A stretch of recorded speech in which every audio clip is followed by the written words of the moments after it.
Aizatsu les petits otaku, c'est Lord, accompagné de Volta. Aujourd'hui, nouvelle vidéo sur JoJo Bizarre Adventure, et si tu connais pas cet animé, que tu hésites à commencer ou bien que tu veux tout simplement des arguments pour convaincre ton pote, ton père, ton cousin ou même ton hamster de commencer JoJo Bizarre Adventure, eh bien cette vidéo est faite pour toi. Mais avant tout, mettons les choses dans leur contexte. Qu'est-ce que JoJo Bizarre Adventure ? JoJo's Bizarre Adventure, ou Jojo no Kimyona Boken en japonais, est un manga écrit et dessiné par Hirohiko Araki, prépublié dans les magazines Weekly Shonen Jump et Ultra Jump depuis 1986. Et ce qui est incroyable avec Jojo, c'est qu'en plus d'être encore en cours après plus de 30 ans de parution, le manga a de plus en plus de fans et de lecteurs. Le public japonais ne semble pas se lasser de JoJo's Bizarre Adventure. Cela prouve que c'est un chef-d'œuvre. Cependant, cette œuvre est bien trop méconnue de par nos contrées. C'est pour ça qu'aujourd'hui nous allons vous donner 5 arguments de pourquoi il faut absolument commencer JoJo's Bizarre Adventure, et ce dès maintenant. Sur ce, générique.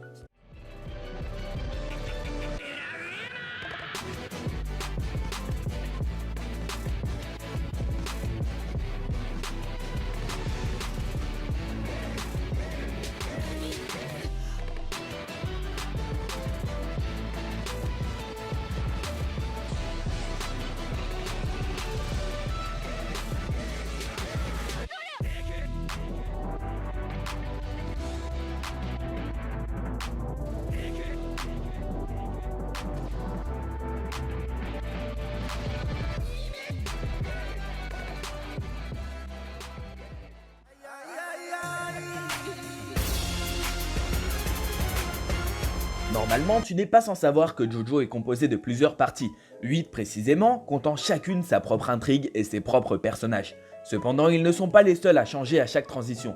En effet, le décor et l'époque changent également dans JoJo. On peut passer de l'Angleterre à l'époque victorienne du pays, à une ville japonaise fictive au début des années 2000. Ce que je veux dire avec ce point, c'est que si vous n'aimez pas une partie de JoJo, laissez une seconde chance à cette œuvre et passez à une autre partie avant de vous faire un avis général plutôt néfaste. Dans ma vie, j'ai regardé des dizaines et des dizaines d'animés et aucun n'a un univers aussi riche que JoJo's Bizarre Adventure. En fait, cette œuvre regorge de personnages en tout genre, mais ils ont tous un point commun. Ils ont tous un chara-design et des pouvoirs atypiques. Cependant, l'apparence et la force ne font pas tout. Les backgrounds et objectifs des personnages sont eux aussi exceptionnels.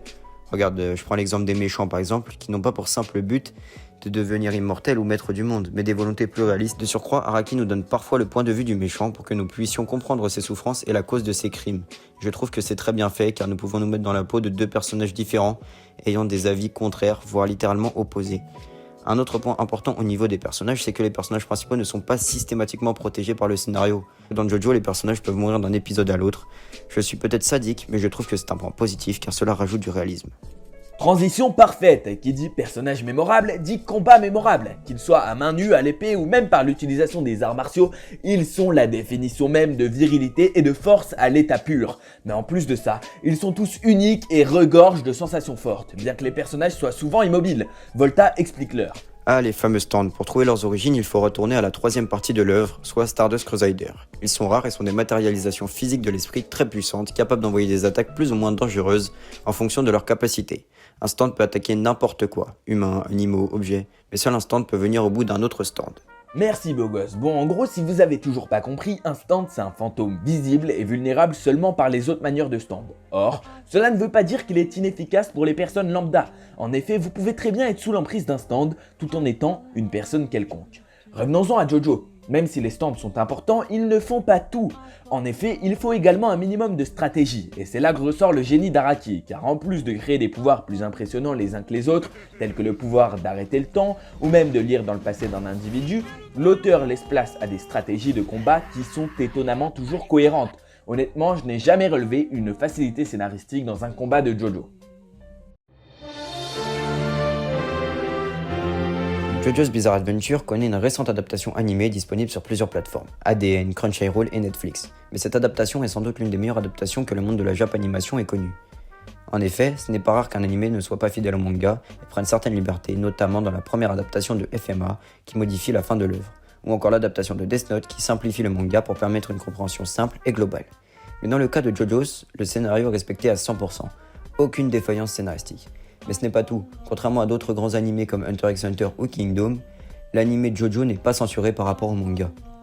Tout est refait à l'identique, même les onomatopées présentes dans le manga sont représentées dans l'animé. Et le pire, c'est que cela rend merveilleusement bien.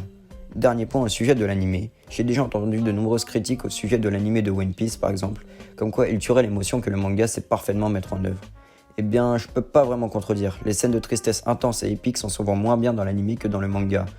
Mais une fois encore, l'animé de JoJo contourne cette règle et vient parfaire le manga avec le travail incroyable des seiyuu, une animation exceptionnelle, ou encore des OST légendaires.